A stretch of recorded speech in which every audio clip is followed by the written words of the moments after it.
welcome to Sonic Scoop on YouTube. You definitely want to be with my guest today, Jason Hardi, CEO and founder of Muzik. That's music with a K at musicconnect.com. Jason, welcome. Thank you. Thank you for having me. It's a pleasure to be here, and it's really great. Really great. Very excited. Actually, today's a big day for us. So thank you for having me. Great. Well, we're glad to have you. We've got a lot ahead of you and me to discuss. I'm going to introduce you a little bit more to my audience. Jason, we're going to talk with him today about something that plays an increasingly important role in how listeners experience the music and sound made by audio engineers, producers, mixers, and mastering engineers: headphones. Jason founded Muzik in 2012 after working with 50 Cent at SMS Audio. Jason launched his own venture when he identified what he saw as a gap in the wearable technology market, creating, along with his team, the world's first smart headphone that seamlessly integrates with third-party applications and controls all connected devices. In addition, Jason invented the first motion-controlled peripherals that send motion tracking data in real time without any latency. Nice. Jason, let's dive in. You're an inventor and entrepreneur. Why have you chosen to focus your talents on wearable tech in general and headphones in particular? Well, because all of our senses are all in our heads. You know, we have our eyes, we have our ears, our mouths, motion. And, in 2012, we created, the first smart headphone. And, the headphone had removable cushions, so people could get cushions that would fit, their heads comfortably, touch control that would activate your favorite music service or control connected devices. And it really grew, year by year into where we could add more features and functions as the different technology and chipset companies, the networks, and various people were able to help us and collaborate to create what I think, is the future. And that really is connected senses. And, we're very, very proud of what we've been able to recently demonstrate and show, to the world, which is really the world's first, smart headphone with a built-in camera that allows people to activate their favorite applications with their voice or just by a tap and really start sharing what they see with the world. Because I think, especially with the pandemic going on right now, everybody is so isolated and you're not able to see one another. And seeing the increase in all of the, social apps, everybody going live, everybody recording content, I thought it was an opportunity to really create a lot of awareness and empathy and really inspire people. And so, the product is set to come out later in the year, but I thought with just where we were and how we were all trapped together, I thought this was the right time to really let people know, hey, this is coming. The headphone, that we all know and love, that, me, I've always been an over-the-ear headphone person because I like how it sounds. I like the full range. I like the dynamic range. But to me, it was always about, how can I help people connect closer and feel that they're with each other? And it started out with music. Music, I think, is the one art form that connects people naturally. I think the vibration of the world, I think, proves that. And creating a device that could allow people to customize and personalize it, very similar to the smartphone. I still have my first iPhone from 2007. And I remember, how much I loved the flip phone before that. But when the iPhone came out and allowed me to personalize and customize it, I said, oh my gosh, this is going to let me, do what I want to do. And you can do what you want to do. And so for the last 8 years, we've really been focused on how do we provide that same experience in a hands-free device where you don't always have to look down. Certainly there's times you do want to look down at your smartphone, but what about if half the time you could just tap the device and say, hey mom, check this out? Or if you don't know what you're looking at, say, what's that? Or stream to your favorite social network, And so to me, that's what it's always been about, is how can we bring people closer together?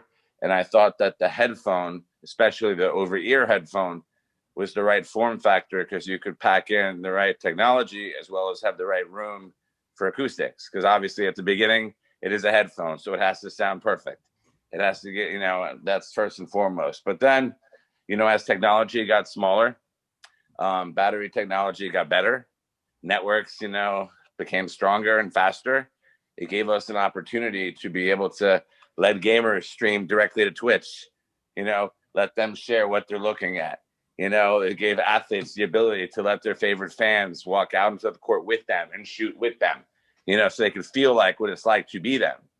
And growing up as an athlete, half the time, one of my parents would be there and one would be watching my sister. Right. So if this product had been around back then, how great would it have been to turn on your, let's say your Apple TV, and all of a sudden you're sitting there at home watching as if you're sitting in the stands. So really, that's what it's been about for us, is really just trying to push the level of innovation. I love smartphones, smartwatches, tablets. That's what we're talking on right now. And I just thought that it was time, really, that the headphones saw that same level of innovation. So, we've been working really hard. I'm proud of my team. It's not just me, but obviously, we have a ways to go. And I don't think, to me, it's really all about how do we bring people together. I don't think it's about I think it's we. And I think collaboration is how a product like this, and really how the smartphone and the apps have really, made this device and this experience become what it's been, which Right. is something that is, beautiful. It's personalized. It's curated by you. And I think that really is the best part about, what we're going to be able to do, is to provide people the ability to, to make the headphone how they want it, how they want it to sound, how they want it to behave, how they want it to stream, take pictures, record, go live, whatever it might be. And I think that now the technology is in the right place to be able to do that. Wow.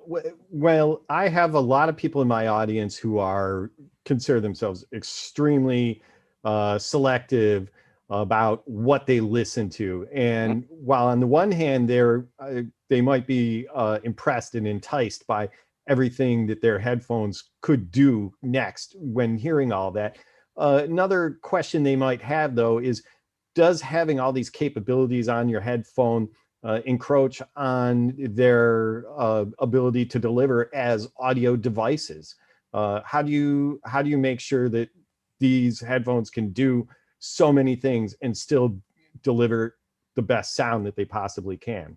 Well, we'll start with, so we invented interchangeable cushions to start with years ago, back in like 2012, I think, because, a lot of my different partners have different size heads, different size ears. And so really it was, how do we create cushions that really could have different sound features?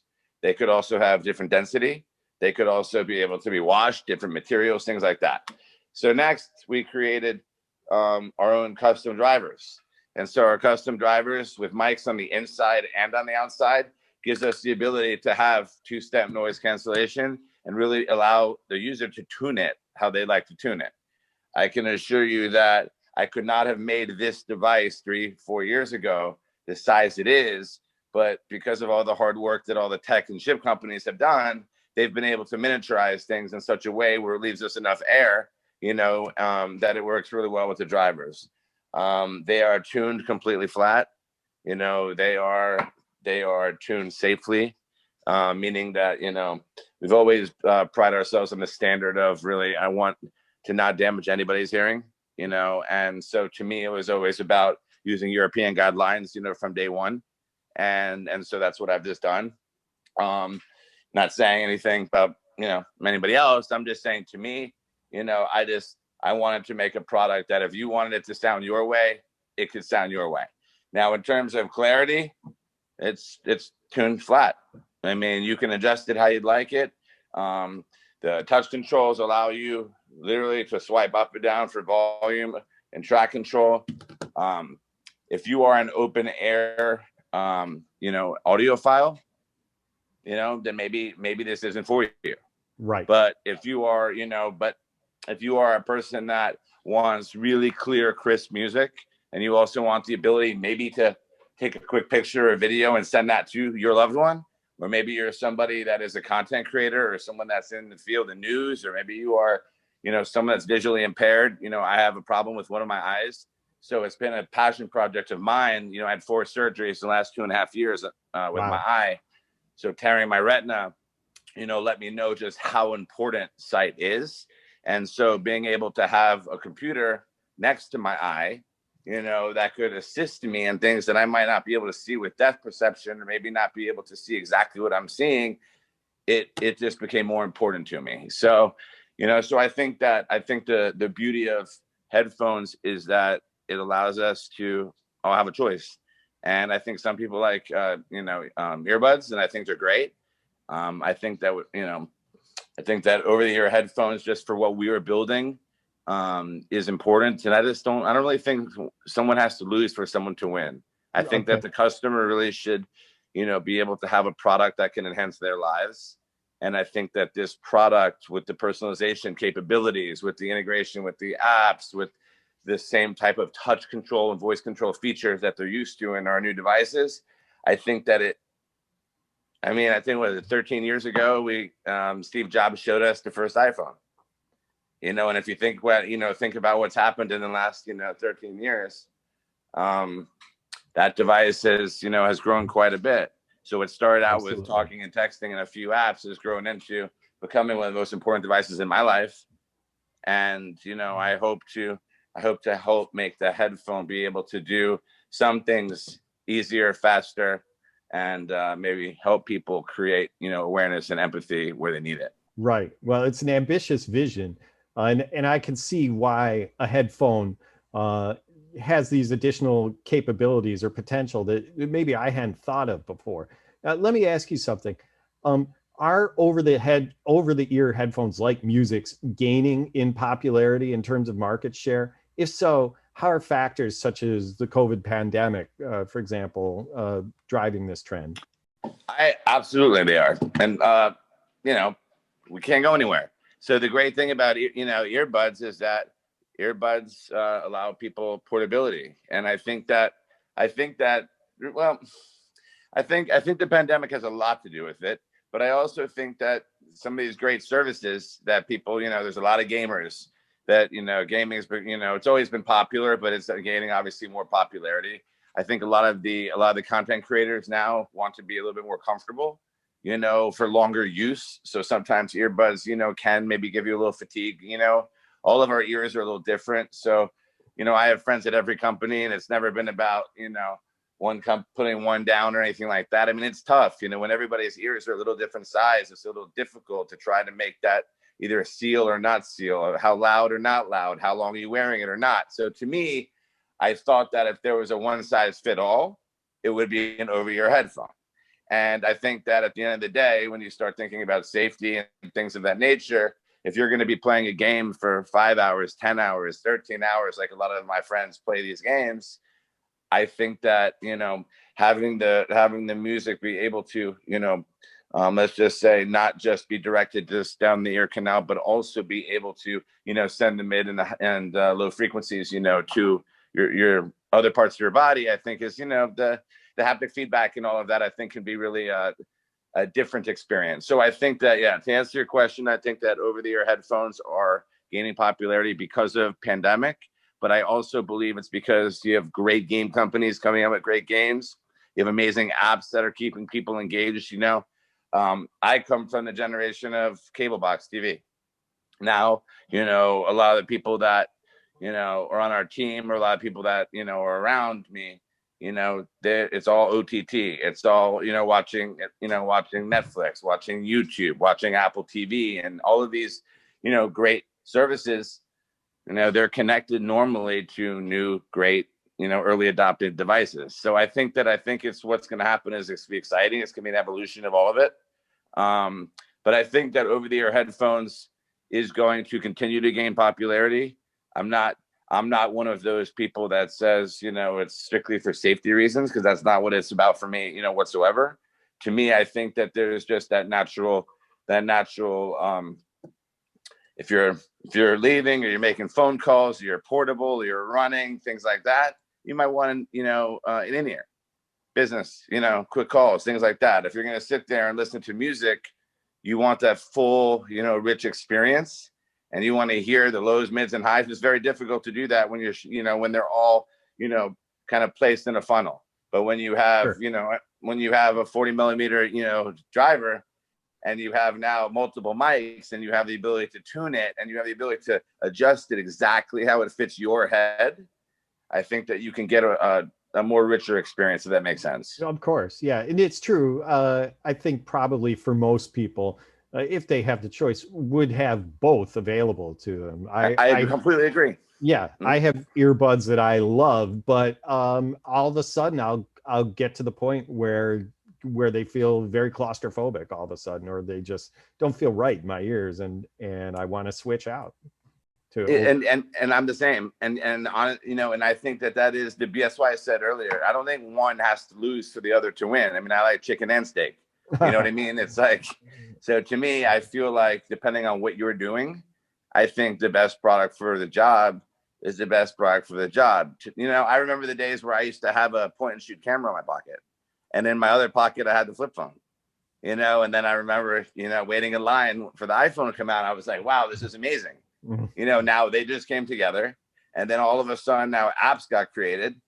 And I remember looking at my girlfriend's phone and looking at mine, and we had some of the same apps and some different ones. And I was like, that is the beauty of the device. And I think that that's what we've been on a mission to try to do, is to provide that so that you can make your own decisions instead of every headphone being the same. You know what I mean? Does that make sense? Absolutely. Yep. Yeah. The convergence really has been amazing to see in other areas of electronics, and I hope that I'll never lose my sense of wonder over what the iPhone can do, or the Android for that matter. Or I have both. I mean, I'm not saying. I mean, obviously, I have to have everything. Yes. But to me, compatibility has always been, it's always been important to us that everything work with everything. But at the same time, I think that the headphone really is, it's such an amazing opportunity, really, when you think about, Yes. taking some of the technology that we all love from, our smartphones and tablets, and tucking some of that inside here. Because if all of your music services are in here, and all the people you want to call are in here, and all the information you want to learn, all you have to do is just tap it, and the camera is a smart camera. I mean, between computer vision and video content analytics and all the different cool stuff that people are going and are working on, it seems to collaborate together. I think that we can do with what the smartphone has done with apps, with these new different type of wearable devices, like you were saying initially. Right. Well, now let's focus on the audio engineers in my audience. Many engineers and mixers have developed kind of a love-hate relationship with earbuds. They appreciate that earbuds have made it quicker and easier for consumers to listen to music. They also resent having to optimize music production for earbud delivery. If the increased popularity of over-ear headphones continues, how might that affect music production in the near future? And it's a tricky question. A lot of my friends that produce music listen to it in their cars, and then they do that so they can get that sealed environment. I think that's very similar to what you get when you listen to headphones like this. When you are putting earbuds in your ear canal, depending on the tip you use, if it's sealed or unsealed, which is a personal preference, I think it can be frustrating if I was a producer to try to. There is not really a one size fit all. And it's just true. When you look at a lot of the earbuds that are out there on the market, I think that what they do is they try to play it a little louder, hoping it isn't sealed, so that way they can get this like kind of, I don't want to say average, but things mixed together in a way where it can give somebody where they can feel like, get the loudness of the music, they can feel it, but at the same time, the fidelity might be a little lacking, and that's not the company's fault. It could be the surroundings. It could be the way it's inserted in the ear. It could be the length of time. So to me, I think, me personally, I wear over-the-ear headphones, and I wear those when I listen to music. Earbuds when I'm making phone calls and things of that nature. So I think that I think audiophiles are going to always feel the same way. I think producers are always going to want their music to be enjoyed, in a device that allows, you to hear all the frequency and to hear all the work that's gone into mastering it. I think that a lot of that is lost with ambient sound, you know, when an earbud is not sealed from any company. Right. Yeah, true.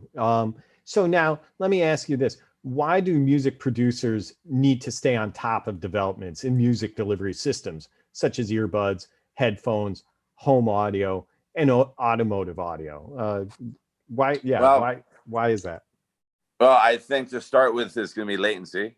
You know, I think it's going to be, you know, to me, well, when you're producing, you don't produce with wireless headphones, but at the same time, you have to understand how they've been tuned for wireless headphones, the music that you're making. I think that you're going to start getting more technologies embedded, like head-related transfer function, and like you're going to start having all of these different, you know, let's say 3D sound effects that are all over the place, you know, like we get when we're in the movies, right? I think that I think that there's going to be an opportunity for people to have customized listening experiences where you may, you know, you may buy, you know, like Apple does, you know, with certain songs that have been mastered for their, you know, their devices. I think that the same thing is going to probably happen with other devices. So to me, when you start looking at AR and VR, I think that those are going to be growing in popularity. Yes. I'm not sure if the glasses are coming out next year or in 10 years, you know, but what I can say is, you know, as a guy who wears glasses, you know, in order for me to be able to have, let's say, a computer, you know, weighing it down, you know, I think there's some work that probably needs to happen, you know. So in Sure. my opinion, I've never been, you know, I've never been one to make decisions for others. You know what I mean? I kind of feel like that everybody has their own opinion on what is right for them. You know, I take my glasses on and off 100 times a day. I take my headphones on and off 100 times a day.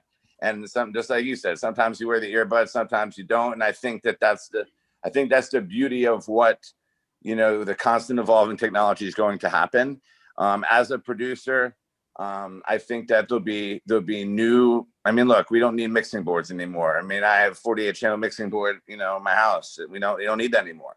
I think that now between all the software that's available, I think with all the different plugins and tools, you know, even new services like Beat Club and other services that really are going to allow people to tap into like the best creatives in the world that don't necessarily have to be sitting next to you to create the music. I Yes. think it's going to be something that's going to be really exciting. So I think that there's pioneers in this space, and there probably is going to be a lot more that will join them, you know, I'd say over the coming years. Sure. Now, we've been talking about this from the perspective of music producers and engineers. I also wanted to take it one step further to artists as well, like a singer-songwriter, for example. Mhm. How does consumer listening technology affect the craft of songwriting? I think that you're going to see a lot more collaboration. You know, just to kind of mention it again, you know, when you Sure. look at new services like, you know, what Timberland and Gary have done with Beat Club, they're going to allow producers that never would have, you know, been noticed now be able to work with artists that are across the world. I think that you're going to have singer songwriters that are going to now collaborate on different apps that now they're going to be writing their portions. And I remember years ago when, you know, people were so worried about stuff getting stolen, you know, and so now I think that you're going to see a lot more technologies, whether it be on blockchain or whether it be, you know, as I say, different security measures will be taking place where collaboration, I think, will become, you know, much more present. And I think that I think that the winner is really going to be us, the listeners, because what's going to happen is that new creatives are going to be able to work together, new music will get created, and hopefully the technology products that, you know, the hardware makers create will be able to, you know, bring the fullness out of it, if you will. Right. And that's been a problem, I think, because what's happened over the years is that, excuse me, is that you'll have parts of it. You know, you'll have like, you know, really great song, a really great artist, really great production, and then you have, you know, let's say a device that doesn't play it, you know, the right way because the driver was undersized or because the can was closed or open or the cushion was wrong or there's, you know, so I think that what's happening now is everybody collaborating together will bring for a much richer user experience. And that's what our hope is. It's always been about collaboration. Actually, our logo, to be honest with you, was two eyes, you know, Okay. that we then connected. because we just thought that, you know, when you bring people together, you know, better things can happen. So I think that that will happen with the songwriters, that will happen with the producers, that will happen with the hardware makers, the app creators, because it's just, I mean, it's so hard doing just one thing, let alone trying to do everything. Yep. Yes. Yeah. Now, Jason, you mentioned Timbaland before. You've worked with such notable artists as 50 Cent at SMS Audio, Drake as an investor in your company, Muzik. What have you learned about the way that artists at that level listen to music, both for enjoyment and for professional activities like beat making, producing, mixing, mastering? To be honest with you, I think it's different for everybody. They all have their own process. Uh-huh. You know, having a chance to, you know, work with some of the best people on the planet, I think that they all have their unique way of, you know, same thing I kind of do. It's like, yeah, you criticize yourself, you know, and you listen to something a million times until it's right. And you know when it's right and you feel it inside, and you don't stop until it's there. But sometimes you get it right away. You know, like I can tell you, I've been with an artist who wrote a Grammy song in one day. You know, I've been with producers that have taken weeks to get it right, you know, and it only got right once they got with, you know, a different artist, a different guy to master it. I've seen it. So, you know, I really think that that is why they're called artists, honestly. You know, whether we're talking about a producer, an engineer, a singer, a songwriter, they're all artists. You know, to me, I consider myself a technology artist, because to me, you know, how all the pieces come together is really how the finished product, you know, becomes the product. So the same thing happens in my opinion in music. And honestly, I'd say that each have their own process. You know, I wouldn't want to give away their trade secrets, but what I would say is that they all have their own, you know, their own way of doing things. And certainly I've been honored to be able to work with some of the greatest. Sure, sure. It kind of makes me think. I'm picturing. I take it that you have some listening sessions with your investors and some of these top artists that consult with you, and it must be a moment when they're giving the first listen and you're waiting for their feedback. Kind of makes me think of when I watch Diners, Drive-ins, and Dives, and Guy Fieri takes that first bite and the chef is watching, right? That must be an interesting moment for you as you wait for the feedback. I can tell you that honestly, these three, the way that they were tuned, were all very different. Okay. And it was a, you know, it's a technology, it's the studio, it's the equipment. It's like, you know, that's what I'm saying. We're in a constant evolving world. And so, yeah, it is a lot like what you were saying, but just imagine in that same episode, if they had half the equipment available, or if the space was twice as small, Okay. or if it was twice as loud, the ambient sound, or if the power wasn't, you know, appropriate. So I think that it really, you know, it's exciting that a lot of these things now are starting to become, you know, what I would say better standards. Because when I started the company in 2012, I mean, the notion of touching a headphone and it sharing a song to Facebook, people looked at me and said, "What are you talking about?" Right? A headphone that connects to apps. And I said, "You don't understand. You know, why should I almost got hit by a taxi in New York, actually, is how it happened. And I was looking down at my phone and I said, why can't I just tap my headphone? And all of a sudden it plays me the news, or it plays me my favorite song or my playlist. And it kind of evolved from there. And I think that then once that technology became like a baseline and we were able to work with partners that had, you know, great voice technology and great, you know, APIs and things of that nature, and we were able to connect our SDKs together, you know, things got better. I think the same thing is going to happen in our industry. So, you know, hopefully that answers your question, you know, because to me, I feel like that we don't know what we don't know, you know what I mean? And Yes. and I think it's going to take all of us working together to really create, you know, options and choices for all of us. And I know your listeners are super concerned, like you said, you know, with earbuds and, you know, over ear headphones and the differences in the sound. And I agree. You know what I mean? It's like, I agree. I think that there's times for everything. And Sure. so. Well, now also talking about how we listen and how things change. Right now, the live music scene is currently in hibernation until the COVID pandemic gets sorted out.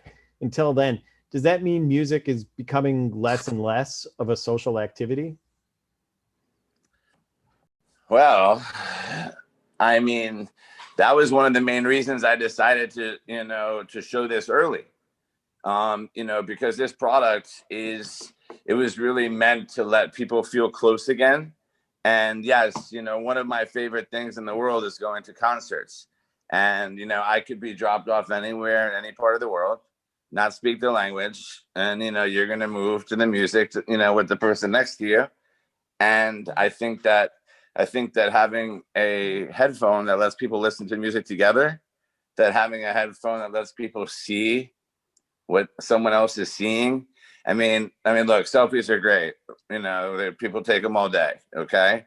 But, what about letting, someone see how someone lives? There's a lot of ways that I think in music right now that there's great artists all over the world that really can share their craft. And I thought that a product like what we've created, is something that all of us could benefit from. Certainly not just my company. It was really how do we connect all of our senses? Because if you're only using one or two, you're not really getting what I think music is that magic that that brings us all together. It's the thing that brings our senses all together. It's the vibration of the world. So I think that, hopefully we'll get back to getting to concerts, as soon as possible, people feel safe enough. But I actually think that there's going to be more people that are going to want to remote be at a concert. And I think that more and more products like ours will give people that feeling of still being able to like be with, their best friend or neighbor across the world at the same concert. And I think that that's, at least that's my hope. And that's what my passion is to try to bring people together and to do that through music. Sure. Well, And now vision. I can see how it could create a new experience that blends social, music, and visual, and of course, lots of people in the audio world are trying to figure out that combination and how to pull off that convergence. So I'm certainly interested to see how this next music headphone is going to do that. So now I wanted to switch gears, Jason, and ask you, who are some other entrepreneurs that inspire you and why? Well, there's certainly, a lot of ones that aren't around anymore. Between Steve Jobs, Albert Einstein, Thomas Edison, I think Elon Musk is, one of the most inspiring to me, as well. Obviously what the folks at, Tim Cook and folks at Google and, having Snapchat, Jack Dorsey, Twitter, I think all of these people, so all of these people are trying to bring people together, which I think that's the most important thing in the world. To me, I didn't grow up on social media. I learned social media. I learned the power of it. Once I got out of school, and so from entrepreneurs. A lot of these people mentored me from afar, if you will. I was always a student of culture, and I was never able to dance, sing, rap or any of that, produce music. So I always found it very fascinating on how they were able to do that. And it was those entrepreneurs that didn't know it, but they were teaching me, their craft from afar, which is what I tried to make sure that I didn't lose touch of. So, I'd say that it's the best company. It's not necessarily just the best entrepreneur, because I don't want to leave anybody out. I think that, there's no I in team. It's, same thing with my company and everybody else. But I do believe that, it's like I heard from many of my mentors. Tony Robbins is one of my mentors, and Dr. Joe Dispenza, and a lot of other great, great investors that I have that, you're only crazy till you're not. You know what I Okay. mean? Hmm. And the thing is, I think a lot of the biggest and the best innovations that we've all get to appreciate as, you know, a world today are because of the sacrifices and the crazy notions that people had of yesterday. So, you know, I just hope to keep, you know, pushing that level of innovation. And, you know, you got to break a lot of things in order to make sure, you know, that when you rebuild it, it's right. And I think what they're doing in the car companies is amazing. I think what we're doing in the health space is great. You know, I'd love to see the world come together politically a little bit better. You know, in terms of technology, I think that collaboration instead of competition would be better.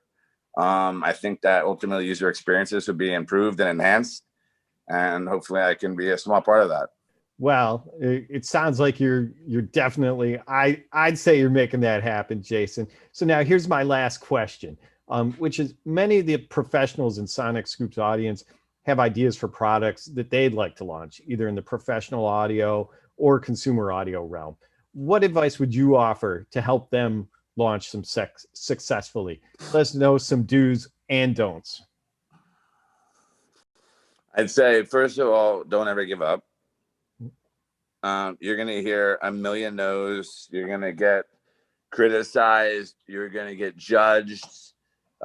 There's everybody's an expert in nothing, meaning, you know, like we're always learning and students every day. And so to me, it was consistency. It was just completely, you know, saying this is what I'm going to commit myself to, and I'm going to stay very, very focused, whether it takes to, you know, a day or a decade. I mean, I started this business in 2012, you know, when, you know, this was before Bluetooth was what we know it today. There was no touch control. There were APIs. There was no parity between platforms. There was, you know, chipsets that hadn't been created yet, DSPs that weren't available. The technology of BLE was just not there. And it's like, you know, there was a million reasons why I should have quit, a million reasons, right?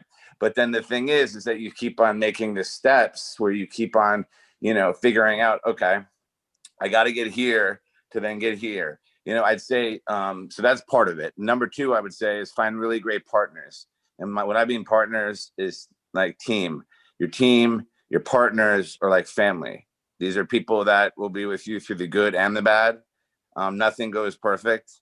Things take longer. Things are twice and triple as expensive as you think they are.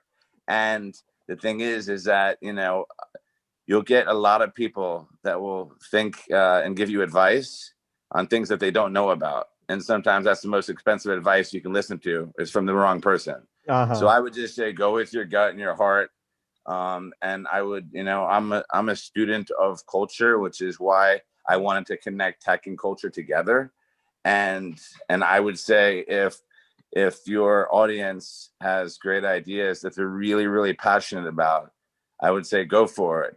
You know, I'll also say on the other side, you know, as friend Gary Vee will tell you, it is not as glamorous as being an entrepreneur. You know, it is, you know, sometimes the loneliest you'll ever be. You know, sometimes you'll hear, you know, 5,000 no's before you hear one yes. You know, you're trying to figure out how are you going to pay for this when you have to pay for that? You know, how are you going to be at 5 places at one time? You know, what are you going to do, you know, when you start having to, it's like feeding 30 people with 3 pizzas, you know? And so, I mean, I know you laugh, but what I'm, you know, it's crazy when you think about, you know, what our team or what our little team has been able to achieve, you know, in this short time is nothing short of a miracle. And we're not done, and we're far from perfect. And, you know, and if I could do it again, I probably would do a bunch of things differently. But, you know, the things that hasn't changed was passion. What hasn't changed is focus. What hasn't changed is the purpose of what we're trying to do for the world.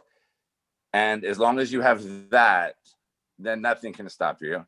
And I think that honestly is the reason to become an entrepreneur and try to change, you know, the world. Is if you really are, like Steve Jobs said, crazy, it's the crazy ones that are going to change the world, because they're the ones that the only thing that they can hear is what's inside their head and inside their body. They're not going to let the outside people that, you know, aren't doing it, you know, affect that. So, you know, right or wrong, that's how I live my life. And, you know, anybody that knows me knows this is all I've been doing and talking about for almost the last decade. And, I just look forward to continuing. I wake up every day as excited as I can be to continue doing that. Wow. Well, Jason, this has been so insightful and inspirational. So thanks a lot for taking time to talk with us about what you're doing. How can people find you? People can find me, Jason A. Hardi, Hardi. That's on Instagram. It's on Twitter. It's on my website for our company is Muzik, Muzik Connect.com, and also at Muzik Connect on Instagram and Twitter and the various social networks.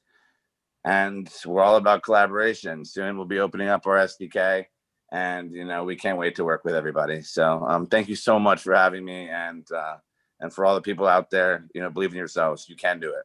You got it. And also, let's mention that soon you'll be able to connect with Jason on your headphones. That's right. That's right.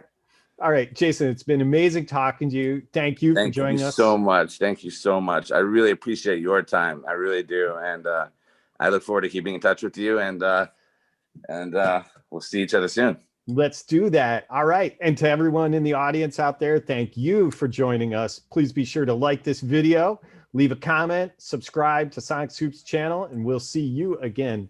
Absolutely. Soon. You got it. All right. Take care. Bye-bye.